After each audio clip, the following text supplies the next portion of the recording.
महोत्सव के उपलक्ष्य में पत्रकार वार्ता का आयोजन संपन्न। बताते चले कि आज वाराणसी के तुलसी घाट क्षेत्र स्थित संकट मोचन मंदिर के महंत श्री विशंभरनाथ मिश्र जी के आवास पर आगामी 6 अप्रैल को होने वाले हनुमान जयंती महोत्सव व 3 दिवसीय सार्वभौम्य रामायण सम्मेलन तथा 7 दिवसीय संकट मोचन संगीत समारोह के संदर्भ में आज पत्रकार वार्ता का आयोजन किया गया, जिसमें संकट मोचन मंदिर के महंत विशंभरनाथ मिश्र ने पत्रकारों से वार्ता के दौरान बताया कि आगामी 6 अप्रैल को हनुमान जयंती महोत्सव के अवसर पर सर्वप्रथम प्रातः 4:30 बजे प्रभु हनुमान की भव्य आरती की जाएगी, जिसके पश्चात मंदिर परिसर में विभिन्न कार्यक्रम किए जाएंगे। इसी के साथ सायंकाल 5 बजे श्री रामकृष्ण मिशन के कीर्तन मंडलियों द्वारा संकीर्तन आयोजित है तथा रात्रि पर्यंत नगर के विभिन्न रामायण मंडलियों द्वारा श्री रामचरितमानस पाठ का आयोजन किया जाएगा।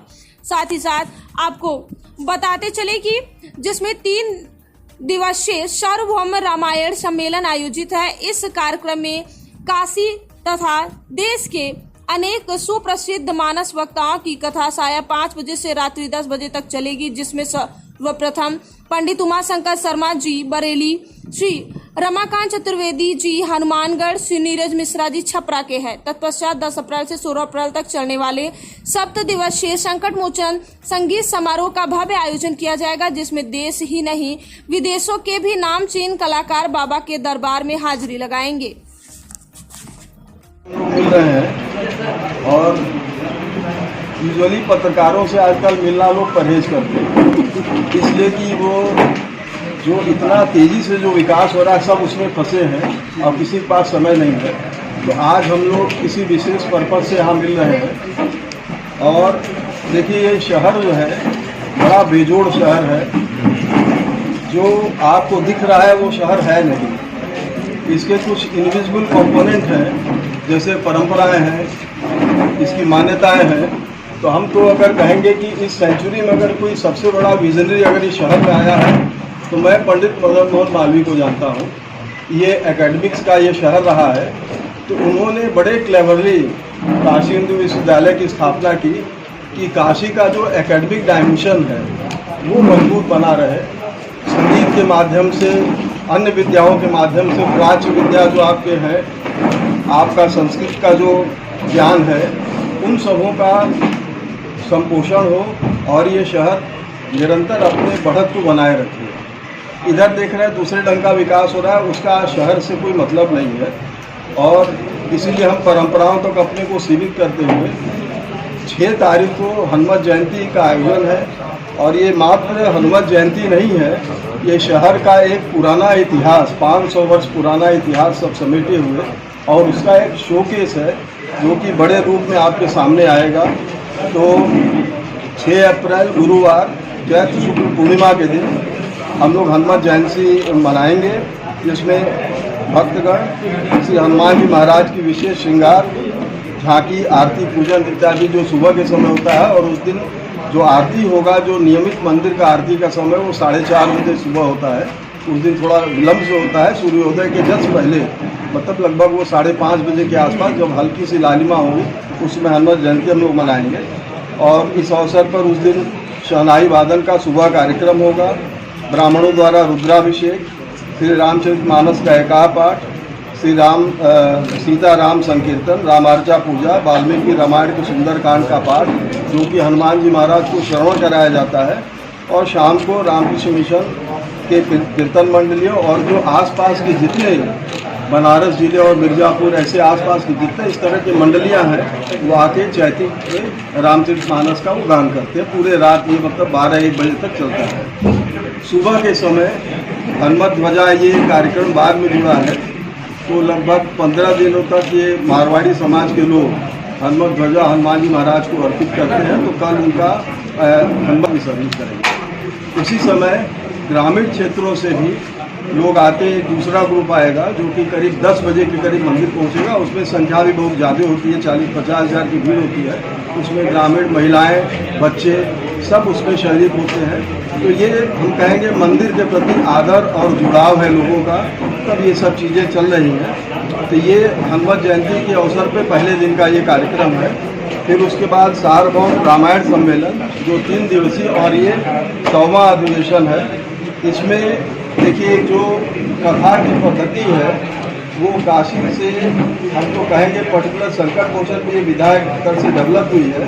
गोस्वामी जी का स्थान रहा है। रामचरितमानस तो पहले था नहीं, गोस्वामी जी के समय से वो एग्जिस्टेंस में आया। उसके पहले वाल्मीकि रामायण से कथा वगैरह अपना सब चलता था। रामचरितमानस उसके बाद ही से स्थापित हुआ है। और ये जो कथा का मॉडर्न जो ये प्रयास है और जो स्वरूप है ये भी उसी मंदिर का देन है। वहाँ बहुत सहेज के इसको चला जा रहा है और आज भी वो पुराने परंपरा से उसमें कोई ग्लैमर और ये म्यूज़िक वगैरह उसमें इंट्रोड्यूस नहीं किया गया। एक वो तरह से वो देखिए एकेडमिक कथा है और उसमें ये मान्यता है कि जहाँ राम कथा होगी वहाँ हनुमान जी महाराज स्वयं श्रवण करते हैं राम कथा। तो इसमें लोकल ब्यास तो रहेंगे ही और ये नित्य 5 बजे से लेकर 10 बजे रात्रि तक ये कथा दिनांक 7 अप्रैल से 9 अप्रैल तक चलेगा, जिसमें बाहर के कुछ वक्ता भी पार्टिसिपेट करेंगे। जैसे पंडित उमाशंकर शर्मा जी हैं बरेली से, श्री रमाकांत चतुर्वेदी जी हैं हनुमानगढ़ से और नीरज मिश्र जी हैं ये छपरा से हैं। इन लोगों का बाहर के ये व्यास जी लोग हैं, ये लोग कथा कहेंगे। उसके बाद जो बहुप्रतीक्षित संगीत समारोह है वो 10 अप्रैल से शुरू होगा और ये प्रतिदिन 7:30 बजे से शुरू होगा शाम को और सुबह जब तक समाप्त नहीं होगा तब तक ये चलेगा, रात पर्यंत ये चलता है। और हम लोग अभी ये कभी संगीत समारोह सिर्फ 1 दिन का होता था और इसका अगर सारा क्रेडिट हम देंगे ये बनारस के आर्टिस्ट का एक तरह से ये पार्टिसिपेट करके ये स्थापित किया गया है। हालांकि ये विधा गोस्वामी जी के समय से चला आ रहा है, लेकिन इसका जो ये मॉडर्न स्वरूप है ये लगभग 100 वर्ष पहले इनिशिएट हुआ था और आज एक दिन की जगह ये 6 दिन तक का हो गया। लेकिन इस बार चूँकि ये 1.25 साल पूरा कर रहा है और हम लोग एकोमोडेट नहीं कर पा रहे हैं तो टेम्पोररी फेज में 6 की जगह इस बार 7 दिन का करेंगे। उसके बाद भी हम एकोमोडेट नहीं कर पा रहे हैं। और देखिए ये केवल मात्र संगीत का नहीं है, ये हमारे शहर का एक महत्वपूर्ण डायमेंशन है। एक समय था कि बनारस में जो भी स्टार्टिंग के अवसर पर हर वर्ष होता है, लेकिन इस बार विशेष ये है, ये 100वां वर्ष है और इस बार हम लोगों ने संगीत समारोह, हनुमान जयंती तो 6 अप्रैल को है, फिर उसके बाद 3 दिन का सार्वभौम रामायण सम्मेलन होगा, मतलब 9 तारीख तक, फिर 10 से लेकर 16 तक संकट मोचन संगीत समारोह होगा, वो उसी जयंती का ही पार्ट है। और इस बार कुछ बहुत बड़े आर्टिस्ट जो कि पहली बार परफॉर्म करेंगे, जैसे जावेद अली है, तलत अजीज है, फिर सोनू निगम है और जसवीर जस्सी है। तो ऐसे बड़े जो एक तरह से देखिए तो लाइट म्यूजिक में भी बहुत एक्सपोनेंट माने गए हैं और फिल्मी दुनिया के तो बड़े सितारे हैं। और उसके साथ जो पारंपरिक शास्त्रीय संगीतज्ञ हैं वो सारे बड़े आर्टिस्ट इस बार परफॉर्म करेंगे।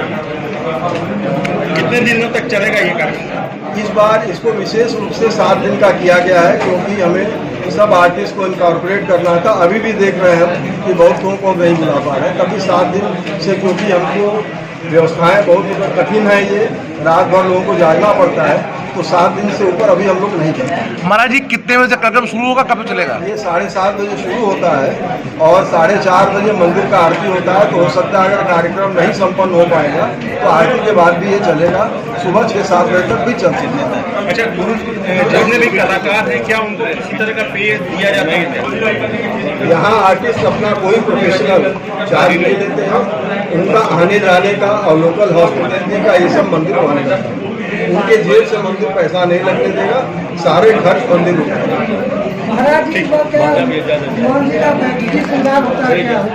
नहीं, ये तो विशेष श्रृंगार होता है और हनुमान जी की बैठने की झांकी होती है। ये वर्ष में बस यही इसी जयंती को होता है इस तरह का श्रृंगार और इसको विशेष श्रृंगार हम लोग करते हैं। उस दिन रामार्चा पूजा जो कि बड़ा यूनिक पूजा होता है, फिर रुद्राभिषेक और वहाँ सुंदरकांड जो वाल्मीकि रामायण से उसमें मतलब पूरा पाठ करके हनुमान जी महाराज को श्रवण कराएगा।